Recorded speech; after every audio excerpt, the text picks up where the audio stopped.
Padre, del Hijo, del Espíritu Santo. Amén. Ven, Espíritu Santo, y llena los corazones de tus fieles, y enciende en ellos el fuego de tu amor. Envía tu Espíritu Creador, y se renovará la faz de la tierra. Estamos estudiando el Catecismo de la Iglesia Católica. El día de hoy dedicaremos esta catequesis a hablar un poco sobre lo que aconteció, elementos importantes y la respuesta de la Iglesia hacia todos estos sucesos que han ocurrido durante el siglo XI, un siglo que se caracteriza por mucho movimiento, ¿no? Muchísimo movimiento, quizás deberíamos decir. La Iglesia sigue su rumbo en medio de muchos avatares, ¿no? La Iglesia en el siglo XI ha sido demasiado zarandeada, ¿no? Es una Iglesia que llega ya a su primer milenio, pues con una historia bastante profunda, con un caminar bastante fuerte, porque le ha tocado vivir en medio del mundo los acontecimientos grandes en la historia, como fue, pues primero su nacimiento, después ir descubriendo poco a poco su vocación, aquello para la cual Dios la pensó, Jesús la fundó y el Espíritu Santo la lleva, ir discerniendo cada día esto. Después la caída del Imperio Romano, sin duda alguna esa responsabilidad que tuvo la Iglesia de tomar las riendas del mundo y empezar con este nuevo mundo cambiante, pues seguir caminando. Es una Iglesia ya que llega entonces al siglo XI con bastante recorrido, ¿no? Pero una cosa muy importante, ¿no? Muy zarandeada, pero no destruida ni destrozada. Es muy importante. Una cosa es que nos peguen muy duro y otra cosa es que nos destruyan. Dios a través de la Iglesia ha estado siempre, ¿no?, vigilante en todo lo que iba sucediendo en el mundo, así como en el día de hoy. A la Iglesia la odian profundamente, así como la amamos profundamente muchos, pero la odian porque siempre está ahí, atenta, vigilante a todo lo que suceda. Es la primera que siempre pone la voz en alto cuando algo no está correcto. La Iglesia vive, ¿no?, en carne propia todos los gozos del hombre y también todas las tristezas de cada lugar, de cada nación, de cada situación, de cada hombre, en términos generales. Es muy curioso ver cómo cualquier otra institución humana, cualquiera, ya hubiera perecido, ya hubiera desaparecido. Después de tantos golpes, después de tantas persecuciones, de tantos fracasos, y sin embargo, aquí estamos, aquí sigue la Iglesia. ¿Por qué? Eso tiene una respuesta muy interesante, porque es de carácter divino, porque es de Cristo, el Hijo de Dios vivo. Fallan los hombres, no la Iglesia. ¿Por qué? A esos hombres de la Iglesia les ha faltado caridad, les ha faltado amor, les ha faltado en momentos de la historia iluminación, pero la Iglesia es de Jesús, no es de ningún hombre. Ojalá pudiéramos nosotros en este día comprender un poquito eso, ¿no? Debemos hacer la verdad en la caridad. Este siglo XI que vamos a comentar el día de hoy es un siglo, pues, donde muchos religiosos salidos de los monasterios, por allá metidos en las cuevas, ¿no?, en los grandes monasterios también, pues empiezan a tener una participación muy interesante en la vida de la Iglesia, ¿no? Y buscan ellos hacer una gran reforma de una Iglesia más santa, una reforma general de toda la Iglesia. Y para ello, pues va a ser necesario, ¿no?, que los pastores se preocupen mucho más de sus responsabilidades, ¿no?, y que empiecen a tener un compromiso, pues, mucho mayor con la Iglesia. ¿Qué sucesos interesantes pasaron durante el siglo XI. Bueno, pues, queridos amigos, ustedes habrán escuchado muchas veces el tema de las famosas cruzadas, ¿no? El siglo XI es siglo de las cruzadas, ¿no? Habrán escuchado, me imagino yo, muchos de ustedes, lo peor de las cruzadas, ¿no? Yo realmente no voy a tocar el tema de lo peor de las cruzadas, yo voy a tocar el tema de por qué se hicieron las cruzadas, ¿no?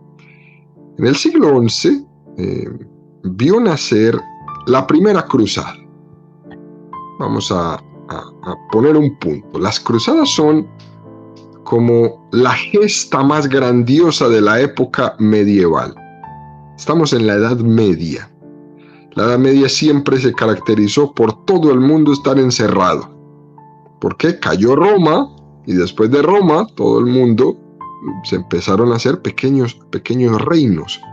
Y alrededor de esos pequeños reinos, pequeños palacios, y alrededor de esos pequeños palacios, ciudades con murallas. ¿Por qué? Porque había que protegerse del vecino, que también era rey, y que también quería más tierras, y que también tenía una muralla, y por eso nos encontramos en Europa, en términos generales, que hay castillos y castillos con murallas y ciudades amuralladas. Bueno, esta era la Edad Media. La Edad Media era una edad hacia adentro. Era un tiempo de la historia donde la gente tenía que estar hacia adentro, no era un tiempo de la historia hacia afuera. Estas cruzadas son la explosión del espíritu medieval, ¿no? Y solo dentro de ese marco se pueden entender. Si no, uno dice, pues fueron allá a matar. No, no es así. Cruzados se llamaron porque llevaban una gran cruz cosida sobre sus ropas en el pecho. Pero no siempre llevaban el evangelio, ¿no? Armados estaban, pero no eran guerreros. Conquistaban territorios, pero su finalidad no eran las cosas terrenas. Eran idealistas medievales. Nacieron para expulsar de Roma a un antipapa llamado Clemente III. Para eso nacieron. Pero después quisieron liberar los santos lugares de la Tierra Santa que estaban en dominio del mundo musulmán.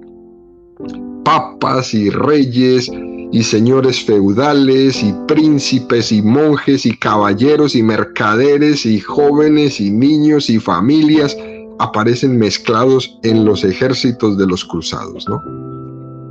La idea de los cruzados surgió del Papa Gregorio VII, ¿no? Para unir a Europa en un gran movimiento cristiano ante el avance del mundo islámico, que se estaba apoderando del mundo católico, de los lugares de la Tierra Santa específicamente.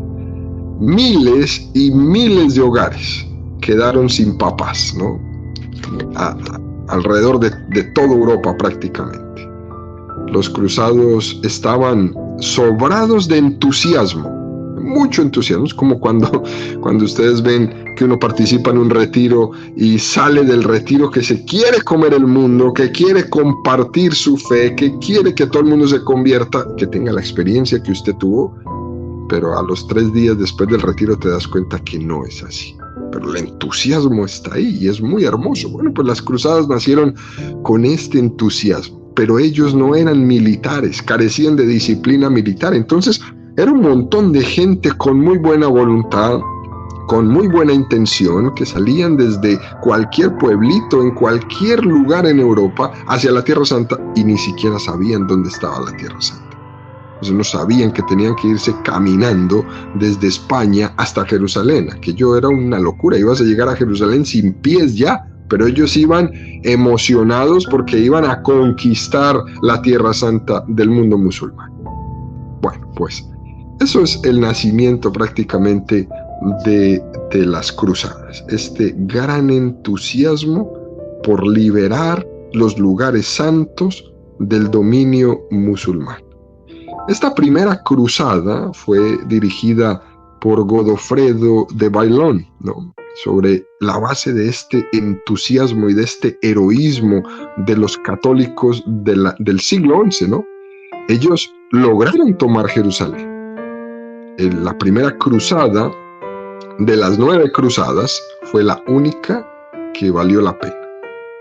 Fue la única que incluso cumplió su objetivo, que era llegar a Jerusalén, tomar Jerusalén, expulsar a los musulmanes y recobrar los lugares santos de los católicos. Eso sucedió en el año 1099. De ahí en adelante, todo lo demás fue un desastre. Todas las demás cruzadas fueron un desastre. ¿Por qué? Porque ya se empezaron a inmiscuir. Ya no el entusiasmo y el heroísmo de los hombres de buena voluntad, con ese heroísmo de ir a lograr conquistar los lugares santos, sino que ya empezó a meterse, fue el rey, la reina, el marqués, el no sé qué, con sus intereses personales, ¿no? Ya veían ellos que venían todos estos grupos y grupos atravesando ciudades y ciudades, y de repente se convirtieron en personas que iban invadiendo ciudades, saqueando ciudades, empobreciendo ciudades. Y bueno, pues las demás cruzadas se convirtieron en un completo fracaso. La primera cruzada cumplió su objetivo, que era liberar a Jerusalén. Bueno,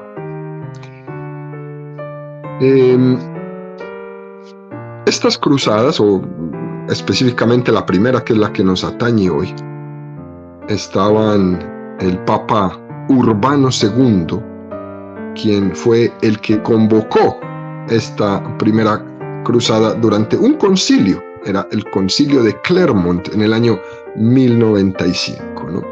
Con el fin de reconquistar estos lugares santos. Es muy interesante ver, por ejemplo, cómo una cruzada pudo llegar a tener su objetivo principal en medio de tanta efusión. Pero lo que pocas veces nos preguntamos es, bueno, una vez conquistado, ¿qué pasó? ¿Qué pasó? Es decir, la gente ya estaba en Jerusalén, conquistaron Jerusalén, los musulmanes salieron de Jerusalén, después iban a llegar otra vez y iban a acabar con todos los cristianos que estaban allá, iban a volver a tomar esa tierra. Pero, ¿qué pasó con toda esa gente? ¿Se regresaron caminando? Pues no. Toda esa gente quedó distribuida en cientos de lugares por toda Europa, y de ahí es que podemos también entender cómo esa mezcla cultural que existe en Europa tan grande, ¿no? Cuando uno va caminando por diferentes lugares a través de Europa, uno va viendo cómo en la historia van diciendo, esto que está aquí era de los cruzados, esto lo dejaron los cruzados, esto es fruto de los cruzados, y todo tiene que ver con los cruzados, ¿no? Que fueron esos momentos de paso una y otra vez, y muchos se quedaron ahí, en esos lugares. Venían desde España, pero terminaron en Malta, ¿no? Venían desde España, pero terminaron en Santorini, etcétera, etcétera. Bueno, otro elemento de este siglo muy interesante era el arte. El arte era una pedagogía catequética. No es como hoy. No hacían arte para vender y hacerse ricos. El arte era una pedagogía catequética. En los siglos de la cristiandad, la fe religiosa impregnó todas las formas de expresión del espíritu humano. El arte no podía ser, pues, la excepción, y no la fue. ¿No? El arte medieval fue un arte esencialmente cristiano. Este es, por ejemplo, el siglo de un famoso arte que se llamaba el arte románico. Pues la cristiandad, ¿no?, construyó en el siglo XI catedrales, iglesias, monasterios en todas partes. Y nos da a entender algo muy interesante, ¿no? Tal vez, cuando hablamos de la Edad Media, nada sea más representativo de este espíritu que animó a la cristiandad a construir estas grandiosas catedrales, ¿no? Como las que ustedes conocen en sus pueblitos, ¿no? Pueblito pequeño, pero una iglesia enorme. Y uno dice, ¿pero por qué hicieron esto, no? Eran levantadas todas esas columnas enormes, ¿no? Incluso angostos recintos de viejas ciudades amuralladas por todas partes, ¿no? Con altas torres.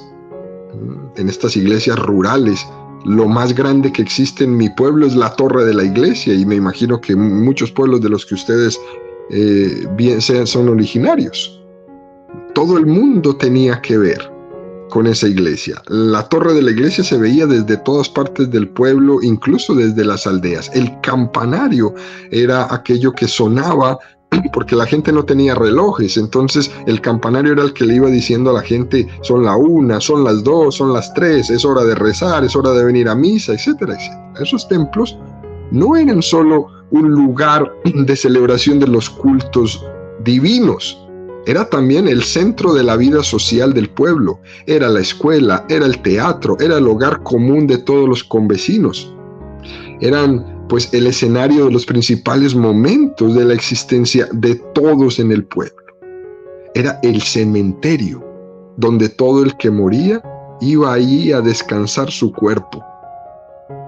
Entonces, hay veces hoy día nos preguntamos, pero ¿cómo es posible este derroche de dinero que tenían en la Edad Media construyendo estas cosas? Y uno tiene que como darse 2 cachetadas y decir, oye, despierta. Este lugar es así de hermoso, así de grande y así de portentoso, no solamente porque era para el culto a Dios, sino que era el corazón de la vida del pueblo. Por eso lo hicieron así. Además de eso, servían como refugio cuando venían las invasiones. Por eso nos encontramos esas iglesias de enormes muros que no tenían ni siquiera ventanas para que no entraran las flechas, para que no entraran las piedras que tiraban en las invasiones. Entonces, muros grandes, muy pequeñas ventanitas por donde solamente podía entrar una flecha que tiraban ellos desde dentro hacia afuera para poderse defender en las invasiones. Una torre muy alta para desde arriba poder mirar cuando venía el enemigo, dónde estaba el enemigo. Pero si se querían salvar, tenían que meterse en la iglesia, tenían que meterse en la catedral. Puertas enormes, grandísimas, unas puertas de acero, ¿no? Casi inmovibles, porque era la manera de protegerse. Estábamos en tiempos peligrosos y la iglesia era el refugio. Bueno, pues esta parte del arte era muy importante en estas construcciones, porque la gente no sabía leer, la gente no sabía escribir, y el arte se convierte en la única manera de enseñarle a las personas. Así que si voy a enseñarle la parábola del hijo pródigo, pues tenía que pintar. Y por eso nos encontramos en estas preciosas catedrales y enormes catedrales, que las paredes son todas pintadas. No había oportunidad de tener un lienzo, no había oportunidad de tener una manta preparada. Entonces, ¿dónde les doy la catequesis? Si esta gente no sabe leer, ¿cómo les voy a traer la Biblia a lo protestante? ¿No? Aquí está la Biblia que cayó del cielo, ¿no? ¿Qué Biblia cayó del cielo ni qué Biblia?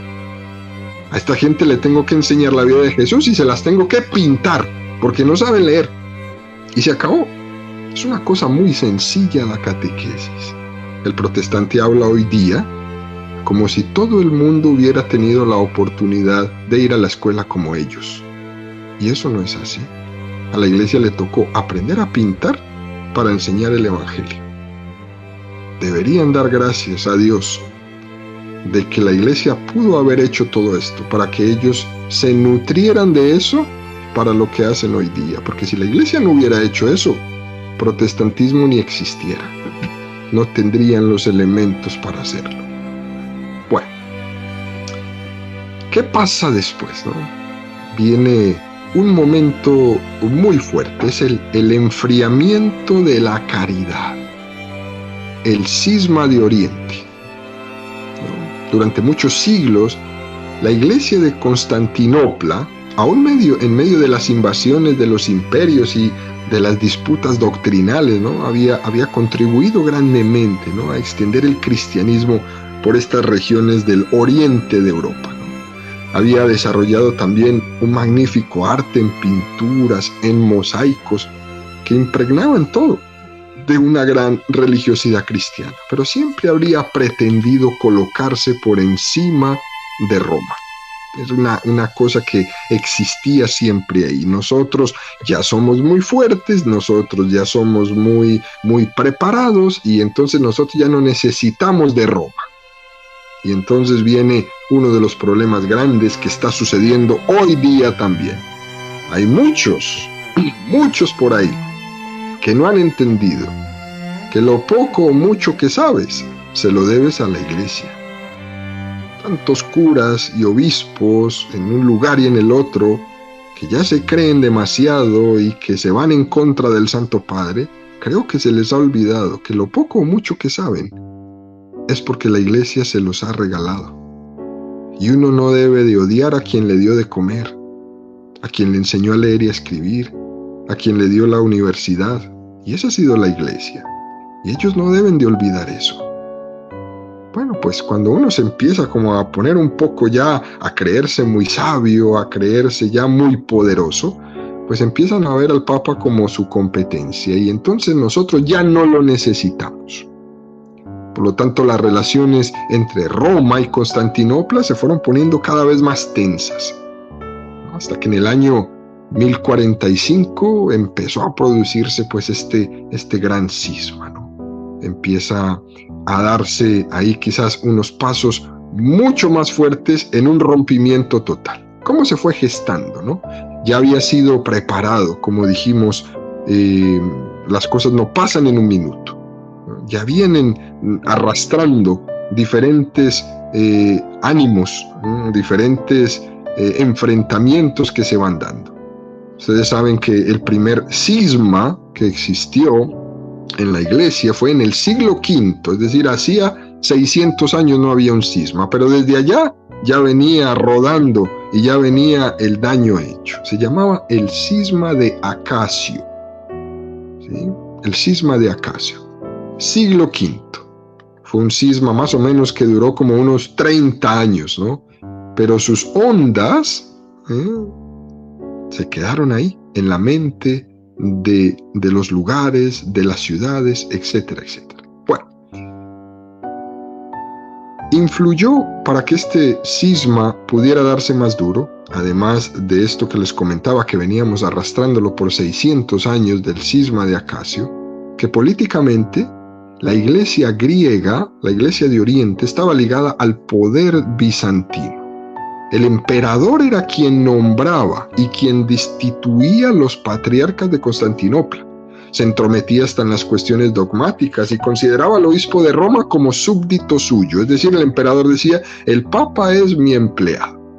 Pero el papa, para defender su independencia, tuvo que aliarse con los reyes en Europa, para poder ponerse un poco más fuerte y poder hacerle frente al emperador de Constantinopla. Pues mucho más tarde esto da un paso fuerte y se convierte en algo también cultural.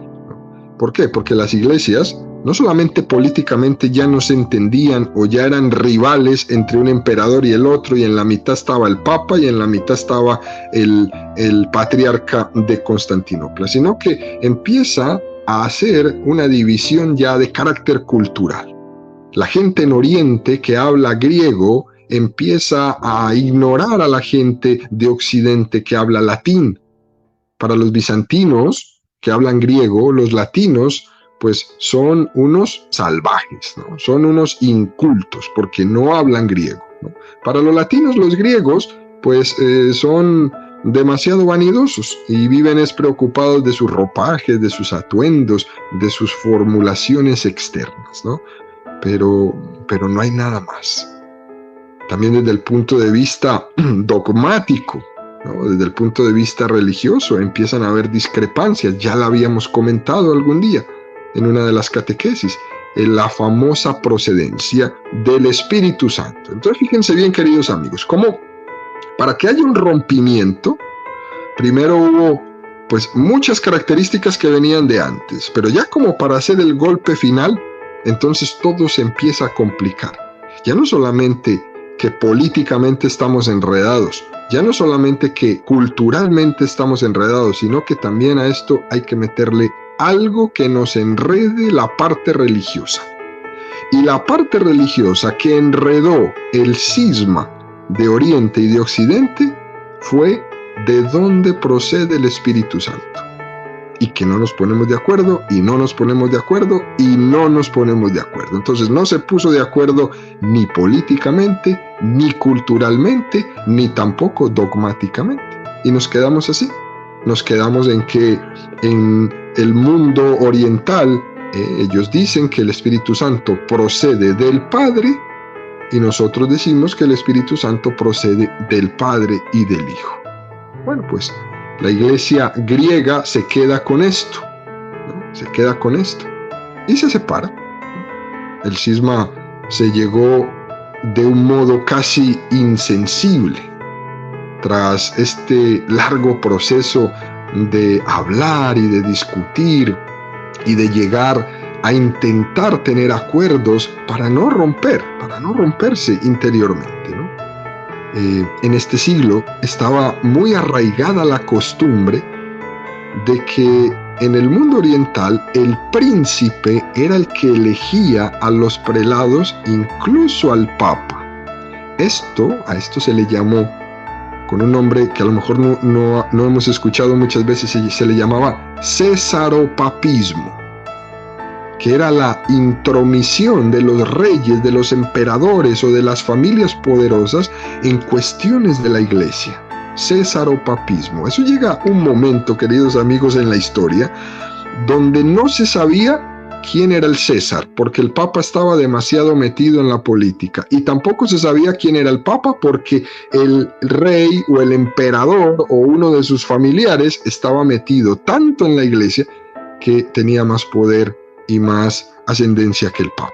Cesaropapismo, ¿no? Un enredo grandísimo o una confusión grandísima entre lo que era la responsabilidad de cada uno de ellos. El rey a lo suyo y el Papa a lo suyo.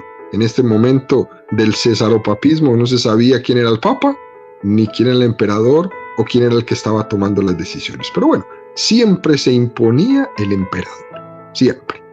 Los papas, los obispos, los abades eran como juguetes de intereses políticos. Y entonces tú te vas y tú te quedas, y a ti te pongo porque eres mi primo, y tú porque eres mi tío, etcétera, etcétera. Bueno, gracias a Dios, todo eso quedó superado. Todo eso quedó superado, pero ustedes imagínense en el siglo XI vivir toda esta situación en medio de un cisma, pues aquello era una desorientación demasiado grande, y la iglesia ha sido capaz de superarla. Bueno, ¿cómo fue esta superación? Lo primero, siempre ante los grandes problemas de la historia de la humanidad, Dios ha suscitado personajes y situaciones que han sido la clave de toda la reforma, de toda la sanación y de todo el poder avanzar, siempre. Y todo ha tenido que ver con una vida de oración. Es bien interesante esto, queridos amigos. La iglesia ha superado los peores momentos de su historia, o los más difíciles, siempre orando. En este siglo se van a dar las nuevas órdenes religiosas y los movimientos eremíticos. La gente se metió a rezar. Y entonces empiezan a salir con San Bruno, por ejemplo, con San Romualdo, las órdenes de la camándula, por ejemplo, en el 1018, o con San Bruno, que se estableció la famosa cartuja. Bueno, y empiezan a salir hombres y mujeres que querían llevar pues una vida en silencio. También se le da muchísimo a la famosa orden de Cluny, que se llamaba, ¿no? Ese llega a su máximo apogeo. Es a finales de este siglo donde se desarrolla este fuerte movimiento de eremitas, personas orando, llevando una voluntad de penitencia y de pobreza. Algunos hombres y mujeres, ¿no?, se iban incluso a estos lugares aislados, bosques, cuevas, precipicios, islas, para expiar sus pecados, para hacer penitencia, para buscar la santidad en medio de una vida de pobreza y de penitencia fuerte. Bueno, pues en este siglo esto se volvió pero muy, muy famoso. Y esa vida de oración y ese testimonio de sus hombres son los que le van a dar a la iglesia el paso para ir superando este momento tan complicado. Bueno, otro quizás elemento muy interesante de este siglo XI es que es la vez que se crea el colegio de cardenales, el famoso colegio cardenalicio que ustedes han escuchado muchas veces, ¿no? Ante ese cesaropapismo, el Papa Nicolás II es el que crea el colegio de los cardenales mediante un decreto que se llama el Produces Sint en 1059. Fíjese, 1059, unos poquitos años después del cisma.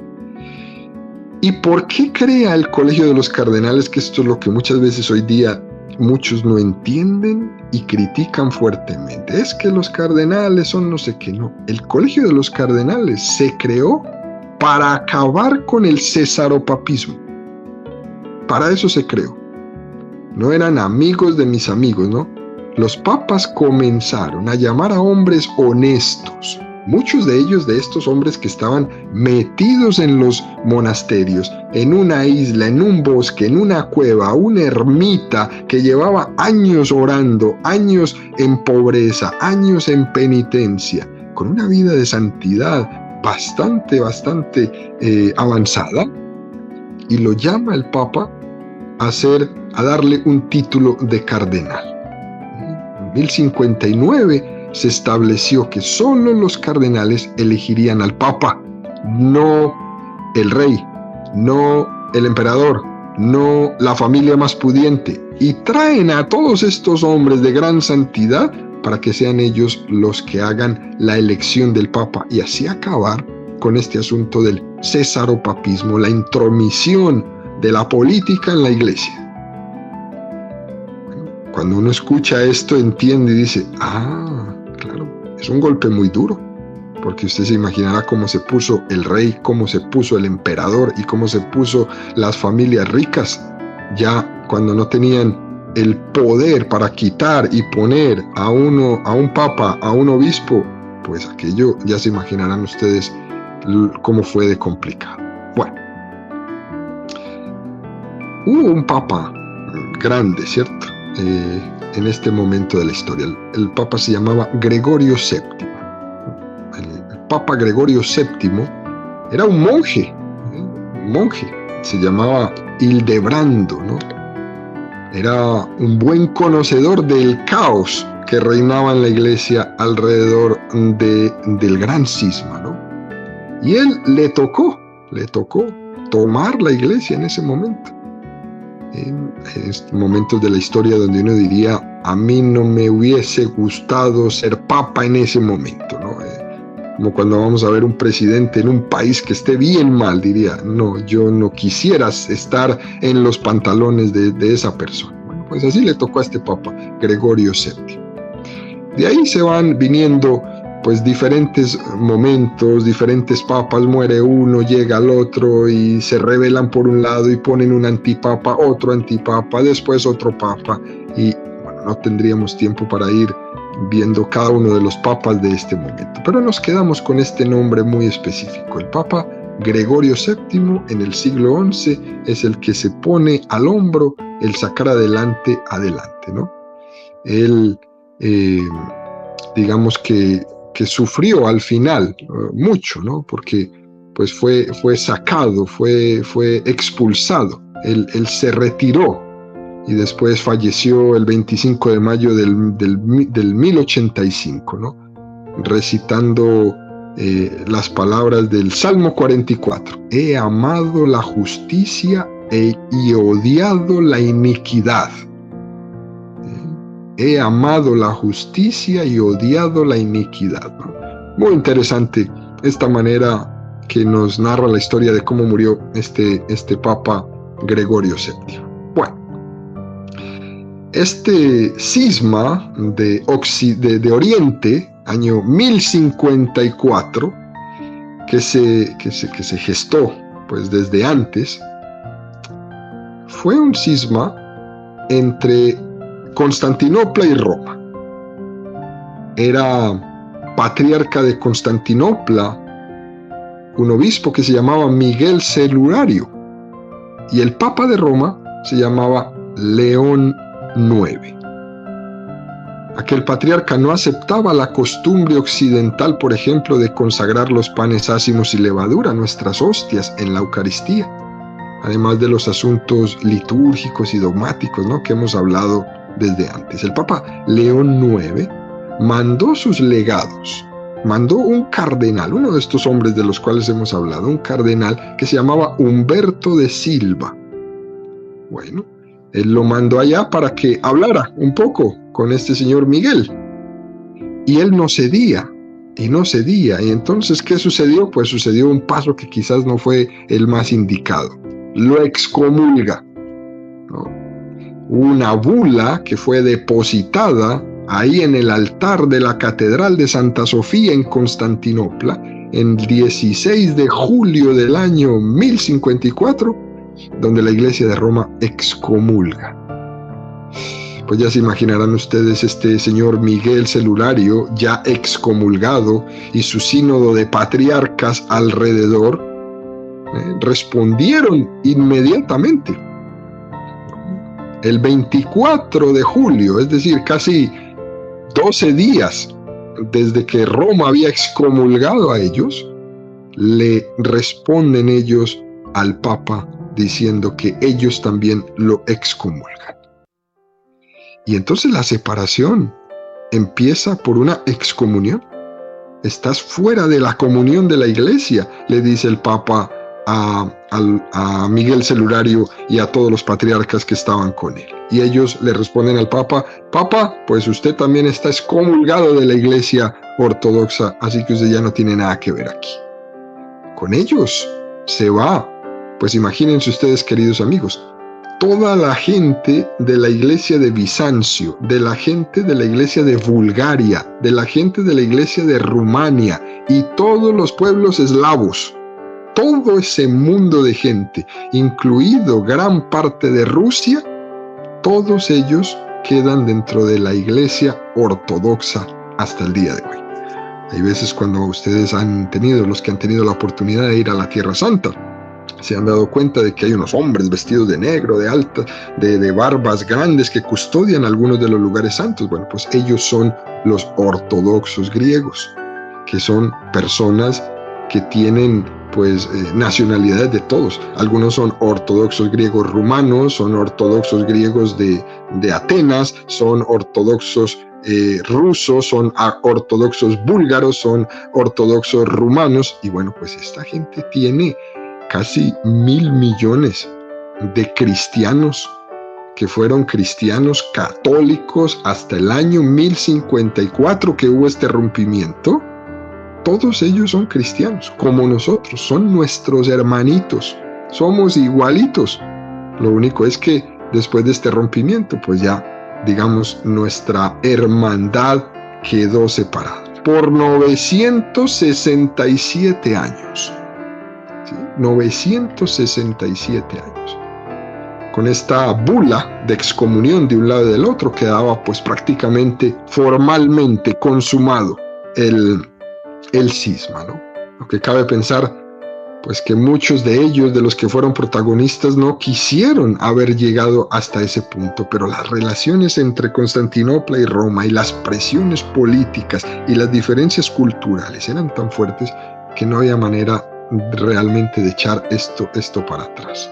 Bueno, después de eso, la Iglesia ha tardado intentando recobrar la unidad 967 años. Y nunca la Iglesia de Roma paró en esta intención de volver a dialogar una y otra vez, a ver si se podía esto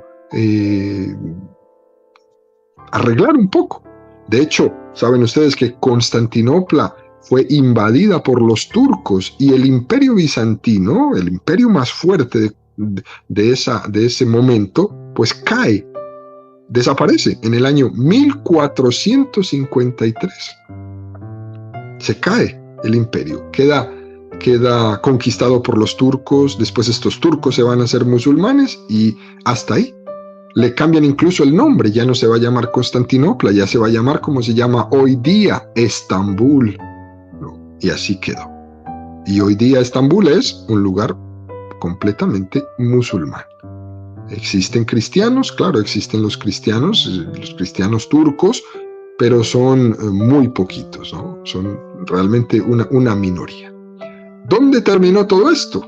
Bueno, terminó todo esto, o esta excomunión, porque la división todavía está, pero ya por lo menos se quitó la excomunión y ya por lo menos hay un diálogo directo de lado a lado, pues se quitó el día 7 de diciembre de 1965. El Papa Pablo VI, con todo el aval del Vaticano II, de los obispos que participaron en el Vaticano II, le quitó la excomunión a la Iglesia de Oriente. En ese momento era patriarca de Constantinopla el Atenágoras, y el Papa le envía este levantamiento de excomunión. Y el mejor gesto fue que ellos también le envían al Papa un levantamiento de excomunión a la Iglesia Católica de Roma. Es decir, como que se vuelven y se abren esta capacidad o este momento de relacionarse entre unos y otros. Es un momento muy interesante de la historia, queridos amigos, que nos toca a nosotros vivirlo. Nos toca a nosotros vivirlo. Es una iglesia que tiene un mismo corazón, pero tiene dos pulmones, y esos dos pulmones lleva pues 967 años demasiado separados. Y es la tarea de la iglesia seguir intentando poner puentes de un lado hacia el otro para restablecer esta comunión que se ha separado durante tantos siglos por tantos elementos que han estado metidos en la mitad.